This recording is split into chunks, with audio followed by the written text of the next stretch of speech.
सफर की ठोकरें ही मंजिल का पता देती है, ना रुक ए मुसाफिर इन महीन मुश्किलों से, क्योंकि शौर्य के कदमों में ही सफलता सर झुकाती है। भारतीय रेलवे दे रही है आपको सरकारी नौकरी प्राप्त करने का एक सुनहरा मौका। रेलवे ग्रुप डी की तैयारी कर रहे छात्रों के सिलेक्शन को 100% श्योर करने के लिए एसएससी मेकर लेकर आया है श्योर सिलेक्शन बैच, जिसमें आपकी तैयारी को एकदम दमदार तरीके से कराया जाएगा। तो बिना देरी किए अभी ज्वाइन करें एसएससी मेकर का श्योर सिलेक्शन बैच मात्र 350 रुपए में। अधिक जानकारी के लिए डाउनलोड करें एसएससी मेकर का ऐप या दिए गए नंबर पर कॉल करें।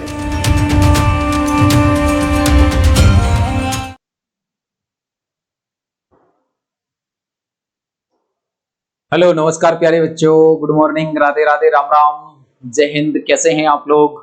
तो एक बार जल्दी से आप लोग आ जाओ, फिर हम लोग क्या करते हैं, इस इवेंट को स्टार्ट करते हैं और सारी चीजों को बहुत अच्छे से समझेंगे। ठीक है, तो जैसे कि आपने देख लिया होगा इवेंट में कि हम लोग पढ़ने वाले हैं, समझने वाले हैं कि जो आरआरबी आपने ग्रुप डी का फॉर्म डाला था उसका एग्जाम कब होगा और कैसे होगा, है ना। अभी तो कोई डेट समझ में नहीं आ रही है ना। और इसको मतलब कैसे अच्छे से तैयार किया जाए एग्जाम देने के लिए, कैसे अच्छे से हम क्या करें, प्रिपरेशन करें, इन सबसे संबंधित हम लोग क्या करेंगे, इस इवेंट में बात करेंगे। ठीक है, तो सभी बच्चे जल्दी से आ जाओ और क्या कर दो, इस इवेंट के लिंक को शेयर कर दो। और यदि आप लोग इस चैनल पर नए हैं तो जल्दी से चैनल को क्या कर लो भैया, सब्सक्राइब कर लो। ठीक है भाई, चलो तो हम लोग क्या करते हैं, स्टार्ट करते हैं। देखो, यदि आप भी कर रहे हैं सरकारी नौकरी की तैयारी, आपने सोचा है कि हम भी किस में जाएं, रेलवे में जाएं। ठीक है, रेलवे की जो सबसे छोटी पोस्ट मानी जाती है एक हिसाब से नॉर्मल लेवल में, तो वो ग्रुप डी ही मानी जाती है। ठीक है, क्योंकि इसमें आप लोग बहुत अच्छे से जानते हैं 10th पास से भी बच्चे क्या हो जाते हैं, सिलेक्ट हो जाते हैं। और 10th पास से भी आप ग्रुप डी का क्या कर सकते हैं, फॉर्म भर सकते हैं। ठीक है, तो इसकी जो मिनिमम यानी कम से कम क्वालिफिकेशन मानी गई है वो क्या मानी गई है, 10th पास। ठीक है, तो 10th पास से ही आप लोग सरकारी नौकरी कर सकते हैं। जी हाँ, ठीक है। तो आपने सोचा है कि हम भी क्या करें, सरकारी नौकरी की तैयारी करें, भारतीय रेलवे में हम भी क्या करें, जॉब करें, इस प्रकार से कुछ, है ना। ये नजारे जैसे ही आप लोग देखते होंगे तो आपको लगता होगा कि काश मैं भी मतलब इस पोस्ट पे होता, मैं भी सरकारी नौकरी कर रहा होता, मैं भी इस प्रकार से हरे और लाल झंडे को दिखा रहा होता और मेरे इशारे पर ट्रेन चलती, आगे होती और पीछे होती, है ना, और मेरे इशारे पर ट्रेन रुक भी जाती। ऐसा हो सकता है, ऐसा नहीं है कि ऐसा नहीं हो सकता, ऐसा हो सकता है। ठीक है भाई, तो जो भी बच्चे रेलवे ग्रुप डी की तैयारी कर रहे हैं ये उन्हीं के लिए क्या है, इवेंट है। ठीक है भाई, तो देखो आप लोग बहुत अच्छे से जानते हैं, आप सभी बच्चे की जो आपकी ग्रुप डी की वैकेंसी आई थी उसका जो फॉर्म भरा जाना था, हम लोग थोड़ा सा बैकग्राउंड में चलते हैं और सारी चीजों को समझते हुए आगे बढ़ते चलेंगे। ठीक है, आप लोग बहुत अच्छे से जानते हैं इसकी जो वैकेंसी आई थी वो 23 जनवरी 2025 में, यानी 23 जनवरी 2025 में इसकी जो साइट है वो खुल जाती है, ओपन हो जाती है और सभी बच्चे क्या करने लग जाते हैं, अपना अपना परीक्षा का फॉर्म भरने लग जाते हैं। ठीक है, आई होप आपको ये दिखाई नहीं दे रहा होगा, और यदि आपको ये दिखाई नहीं दे रहा है तो हम क्या करते हैं, थोड़ा सा इसका बड़े वे में देखने की कोशिश करेंगे। ठीक है, तो ये देखो 23 जनवरी 2025 में इसकी वैकेंसी आती है और फॉर्म भरना क्या हो जाते हैं, स्टार्ट हो जाते हैं। और इसकी जो लास्ट डेट होती है वो 22 फरवरी 2025 इसकी क्या होती है, लास्ट डेट होती है। लगभग कहने का मतलब यह है कि एक महीना स्टूडेंट्स को फॉर्म भरने के लिए दिया जाता है कि कोई भी स्टूडेंट्स है, बाय द वे किसी को कोई डॉक्यूमेंट्स बनवाना है या अपने आधार कार्ड में करेक्शन करवाना है या अपने माँ बाप का नाम, कभी कभी बहुत से बच्चे ऐसे होते हैं जिनके माँ बाप का नाम कुछ गलत हो जाता है, कोई लेटर गलत हो जाता है, तो यदि आपको वो सही करवाना है तो आप लोग करवा सकते हैं। आपके पास पर्याप्त टाइम दिया गया था, पूरा 1 महीना, यानी 1 महीने आपके पास फॉर्म भरने का क्या था, टाइम था। ठीक है, तो आपने फॉर्म भरा, सारी चीजें थी, और इसमें जो एज थी हमारी 18 से लेकर 36 साल थी, और वैकेंसी थी कितनी भैया, 32,000 वैकेंसी थी। ठीक है भाई, सबने फॉर्म भर दिया था। अब हम लोग थोड़ा सा और बैकग्राउंड में चलते हैं। आप लोग बहुत अच्छे से जानते हैं जब आपकी वैकेंसी आई थी 1,03,769, उस टाइम पे आप लोग बहुत अच्छे से जानते हैं जब 2019 में वैकेंसी आई थी उस टाइम पे लगभग ओवरऑल फॉर्म जो आपके भरे गए थे वो 1,15,00,000 के आसपास, 1,15,00,000 के आसपास आपके क्या भरे गए थे, फॉर्म भरे गए थे। समझ रहे आप लोग बात को? जब 1.5 लाख वैकेंसी आई थी उस टाइम पे 1,15,00,000 फॉर्म भरे गए थे। अब आप कहोगे सर अभी 32,000 वैकेंसी आई है तो लगभग कितने फॉर्म भरे जाने की संभावना है? जब अभी आपकी वैकेंसी आई है, पोस्ट है लगभग 32,000 2025 में, तो इसमें लगभग लगभग 1 करोड़ फॉर्म भरे जाने की क्या है संभावना है। आप कहोगे सर उस टाइम पे भी 1 करोड़ 15 लाख भरे गए थे, इस टाइम पे भी 1 करोड़। यस, क्योंकि जो बच्चा है ना वो बहुत ज्यादा बढ़ता जा रहा है, बेरोजगारी बढ़ती जा रही है, वैकेंसियां उतनी निकल नहीं रही हैं और नंबर ऑफ स्टूडेंट क्या होते जा रहे हैं, बढ़ते जा रहे हैं, बढ़ते जा रहे हैं, बढ़ते जा रहे हैं। एक टाइम था 2010 से लेके 2015 के आसपास का, 2010 से लेके 2015 के आसपास का, या 2005 से लेके 2015 के आसपास का एक टाइम था। उस टाइम पे ज्यादा कंपटीशन नहीं था। यदि किसी ने बीएससी कर ली, या किसी ने बीबीए कर ली, या किसी ने बीकॉम कर ली, या किसी ने बीए कर ली, और थोड़ी सी भी पढ़ाई कर ली आपने कंपटीशन की और एग्जाम दे दिया, तो आप पास हो जाते थे और आपकी सरकारी नौकरी लग जाती थी। लेकिन आज वहीं आप देखते हैं कि ग्रुप डी का एग्जाम देने के लिए भी हमें मतलब सालों साल मेहनत करनी पड़ती है, और सालों साल मेहनत करने के बाद भी हमें क्या पता चलता है कि अभी कोई डेट नहीं आने वाली है। समझ रहे हैं आप लोग बात को? तो ये सारी चीजें हैं। तो अब कहने का मतलब ये है, टाइम बहुत बदल चुका है, टाइम बहुत बदल चुका है। और अभी जो आपकी वैकेंसी निकली है 2025 में, वो है 32,000 वैकेंसियों के लिए लगभग 1 करोड़ फॉर्म भरे जा चुके हैं। तो 1 करोड़ में आपकी एक सीट, मतलब 1 करोड़ बच्चों में आपको क्या करना है, फाइट करना है। अब वो कैसे करना है ये हम आपको बताएंगे, ठीक है? आइए आप लोग सभी बच्चे, अब सबसे पहले हम लोग बात कर लेते हैं कि आप ग्रुप डी एग्जाम की तैयारी कर रहे हैं तो उसका थोड़ा सा मतलब पैटर्न क्या होता है, इसका परीक्षा पैटर्न क्या होता है, ये हम लोग थोड़ा सा जानने की कोशिश करेंगे, ठीक है?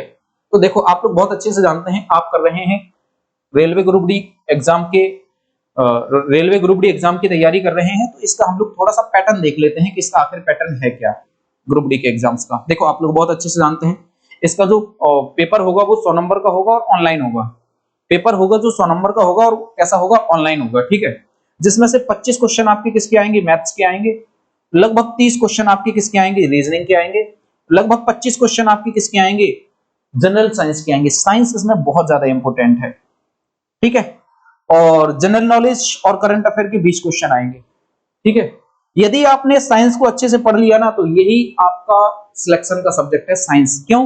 क्योंकि मैथ तो सभी लोग पढ़ते हैं हर एक एग्जाम के लिए, और रीजनिंग तो सभी लोग पढ़ते हैं हर एक एग्जाम के लिए, ठीक है भाई? और जीके जीएस और करंट अफेयर तो सभी लोग पढ़ते हैं हर एक एग्जाम के लिए। लेकिन जिस बच्चे ने साइंस निकाल दी, जिस बच्चे ने साइंस निकाल दी, सिलेक्शन उसका है। जी हाँ, तो साइंस का वेटेज यहाँ पे हमें ज्यादा देखने को मिलता है। आप रेलवे का कोई भी एग्जाम दे लो, आप एनटीपीसी का दे लो एग्जाम, या फिर एएलपी का दे लो, टेक्नीशियन का दे लो, या फिर आप रेलवे कांस्टेबल में आरपीएफ कांस्टेबल या एसआई का एग्जाम दे लो, यहाँ पे थोड़ा सा साइंस को ज्यादा प्रायोरिटी दी जाती है। रेलवे में साइंस सब्जेक्ट को ही क्या दी जाती है, ज्यादा प्रायोरिटी दी जाती है। ज्यादा क्वेश्चन आते हैं यहाँ पे और अच्छे लेवल के क्वेश्चन पूछे जाते हैं। तो मेरा कहने का मतलब ये है, आपको मैथ और रीजनिंग के साथ साथ साइंस पर भी आपको क्या देना है, परफेक्ट ध्यान देना है, ठीक है? अब आप कहोगे भैया इसकी जीके जीएस की कैसे तैयारी करेंगे हम, इसकी जीके जीएस की कैसे तैयारी करेंगे? तो जीके जीएस की तैयारी भी हम आपको बता देंगे। अब बात ये आती है कि इसका जो एग्जाम है मेरे भाई, जो मेन पॉइंट है, जो एग्जाम है वो कब होगा एग्जाम? तो आज है, आप लोग बहुत अच्छे से जानते हैं, 13 जुलाई। आज क्या है, 13 जुलाई है, ठीक है भाई? ऐसा मतलब देखो, आप लोग जानते हैं, और सभी यूट्यूब चैनल्स वगैरह जो चला रहे हैं, जो टीचर्स लोग, बहुत से टीचर लोग हैं, आप लोग बहुत अच्छे से जानते हैं यूट्यूब पर, और आप भी मतलब कई चैनलों से जुड़े हुए होंगे और आपको जानकारी भी होगी। सब लोग क्या कर रहे हैं, मुहिम कर रहे हैं, कोई ट्विटर कैंपेन चला रहा है, कोई एक्स के माध्यम से अपने पोस्ट वगैरह डाल रहा है कि एग्जाम डेट रिलीज कीजिए, एग्जाम डेट रिलीज कीजिए। तो रेलवे डिपार्टमेंट भी थोड़ा सा अभी एक्टिव हुआ है। अभी तो क्या कर रहा था, रेलवे डिपार्टमेंट पूरा का पूरा सो रहा था, अभी थोड़ा सा एक्टिव हुआ है। जब हम लोग थोड़े से एक्टिव हुए हैं, हम लोग 100% एक्टिव हुए हैं, तो वो लोग वहीं पर 50% एक्टिव हुए हैं। जब हमें थोड़ी सी और एक्टिविटी बढ़ानी पड़ेगी, तब जाके वो थोड़े से और एक्टिव हो जाएंगे और हमारी फाइनली क्या आ जाएगी, डेट आ जाएगी। अब आप कहोगे सर अभी कोई डेट नहीं है क्या? अभी कोई ऐसी पर्टिकुलर डेट नहीं है कि इस डेट से आपका एग्जाम स्टार्ट हो जाएगा। हम आपको संभावित डेट बताते हैं या संभावित मंथ बताते हैं जिसमें आपका एग्जाम हो सकता है, ठीक है? तो जैसे ये क्या चल रहा है भैया, जुलाई चल रहा है, हम लोग बात मानते हैं अगस्त। हाँ, तो देखो 25 अगस्त के बाद, 25 अगस्त 25 अगस्त के बाद आपका एग्जाम हो सकता है, और अगस्त और सितंबर में पूरी संभावना है कि आपका जो एग्जाम है वो हो सकता है। ठीक है, पूरी संभावना है कि अगस्त और सितंबर के मंथ में आपका एग्जाम स्टार्ट हो सकता है। और आप, अब ये कोई ऐसा एग्जाम तो है नहीं है उत्तर प्रदेश सरकार की द्वारा की तरह कि मतलब 1 ही या 2 दिन में करा लिया जाएगा, नहीं, ये एग्जाम लगभग हो सकता है 15 दिन चल जाए, महीने भर चल जाए, ऐसा चलता रहता है, और अलग अलग शिफ्टों में ये होता रहता है एग्जाम। ठीक है, तो आप ये मान के चलिए कि अगस्त और सितंबर में आपका एग्जाम होने वाला है बस। अब अभी आपके पास कितना टाइम है, तो अभी जुलाई चल रहा, अगस्त सितंबर, यानी कहने का मतलब ये हमारे पास 1.5 महीना है, 1.5 महीना है। ठीक है, 1.5 महीना मान लो आप बिल्कुल आपके पास है अभी, यानी 45 दिन है। अब इस 45 दिन में आप क्या कर सकते हैं, इन 45 दिन में आप क्या कर सकते हैं, थोड़ी बहुत तो आपने पढ़ा ही होगा ना, थोड़ा बहुत तो पढ़ा होगा, और यदि बिल्कुल भी नहीं पढ़ा है तो फिर तो क्या है, क्या ही कर सकते हैं। आपके लिए यहाँ कोई देखो जादूगर नहीं है, यदि जादूगर होते तो हम पकड़ पकड़ के आ जाओ भैया तुम्हें रेलवे की जॉब दिलाते हैं, आ जाओ तुम्हें रेलवे की जॉब दिलाते हैं, ऐसा कर देते, है ना। सारी चीजें, आपकी सफलता आपके मेहनत के ऊपर डिपेंड करेगी। यहाँ पे आपकी सफलता आपकी मेहनत के ऊपर डिपेंड करेगी। यहाँ पे कोई भी टीचर हो वो आपको एक मार्गदर्शन दे सकता है, आपको एक दिशा दिखा सकता है, बकाया पढ़ना आपको पड़ेगा। और ऑनलाइन में तो और ऐसा सिस्टम है कि मतलब आपने कोर्स खरीद लिया, अब टीचर यहाँ पे पढ़ा रहा है, आप वहां पे पढ़ रहे हो या सो रहे हो या खाना खा रहे हो, टीचर नहीं देख रहा है। ऑफलाइन में तो फिर भी थोड़ा सा मतलब हमारे पास पावर रहता था कि भाई हाँ आप काम सही से कर रहे हो नहीं कर रहे हो, तुम्हारी ठुकाई वगैरह कर देते थे, मार पिटाई कर देते थे ताकि तुम लोग पढ़ो अच्छे से। कोचिंग में आते थे तो तुमसे पूछते थे, क्वेश्चन पूछते थे, तुम्हारा ऑफलाइन टेस्ट ले लेते थे। अब ऑनलाइन में ये सब चीजें नहीं हो पाती हैं, ये सब चीजें ऑनलाइन में है ही नहीं है। ऑनलाइन के प्रति तो आपको खुद ऑनेस्ट होना पड़ेगा और आपको ईमानदारी से पढ़ना पड़ेगा और ईमानदारी से मेहनत करनी पड़ेगी, तभी चीजें संभव हो सकती हैं। ठीक है, अब इसकी एग्जाम की डेट हमने क्या कर ली, समझ ली। अब बात ये आती है कि इसकी तैयारी कैसे करें। आपने थोड़ा बहुत तो पढ़ा ही होगा, है ना, और यदि बिल्कुल भी नहीं पढ़ा तो उसके लिए तो कोई स्कीम है ही नहीं है। क्योंकि पता चले आप सोचो कि 1 महीने में हम सरकारी नौकरी कर लेंगे, जो बच्चे 4 साल से तैयारी कर रहे हैं उनका क्या होगा फिर, जो बच्चे 2 साल से तैयारी कर रहे हैं उनका क्या होगा फिर। आप सोचो कि 1 महीने में निकल जाएगा, हाँ यदि ईश्वर ने चाहा और लक आपका साथ दे रहा है तो 1 महीने में निकल सकता है, आपके तुक्के सही हो सकते हैं। ठीक है, चलो, तो ये पैटर्न हो गया। अब बात ये आती है कि इनकी आप तैयारी कैसे कर सकते हैं, इनकी आप तैयारी कैसे कर सकते हैं। तो देखो हम आपको बता देते हैं, मेरी डेली क्लास चल रही है, ध्यान देना जरा, मेरी डेली क्लास चल रही है जीके जीएस की, डेली क्लास चल रही है सुबह 7 बजे। जीके जीएस की मेरी डेली सुबह 7 बजे क्लास चल रही है, आप लोग आ सकते हैं। ये देखो सुबह 7 बजे जीके जीएस की क्लास चल रही है और 24वीं क्लास हो चुकी है, तो बिल्कुल बेसिक से क्लासें चल रही हैं। आप लोग 25वीं क्लास से क्या कर सकते हैं, जुड़ सकते हैं मंडे से।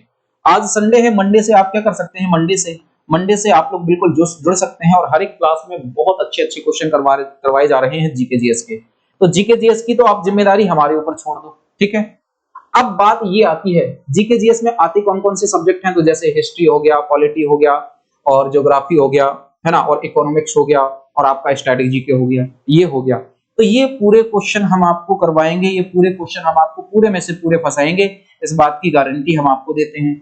अब आप कहोगे सर साइंस कहाँ है, तो साइंस की क्लास चलती है आपकी 2 PM पर राहुल सर की। ठीक है, साइंस की क्लास चल रही है आपकी 2 PM पर राहुल सर की, तो आप लोग उस क्लास को भी ज्वाइन कीजिए। सुबह 7 बजे आपकी किसकी क्लास चल रही है, जीके की क्लास चल रही है।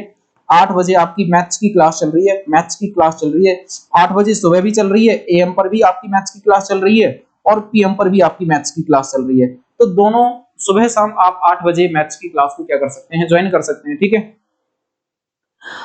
तो ये सभी सब्जेक्ट आपके इस क्लास में करवाए जाएंगे। इस क्लास में आप लोग डेली आइए सुबह 7 बजे, डेली आइए सुबह 7 बजे। ठीक है भाई, ये बात आपको समझ में आ गई। तो इस थंबनेल पे आपकी क्लास चलेगी।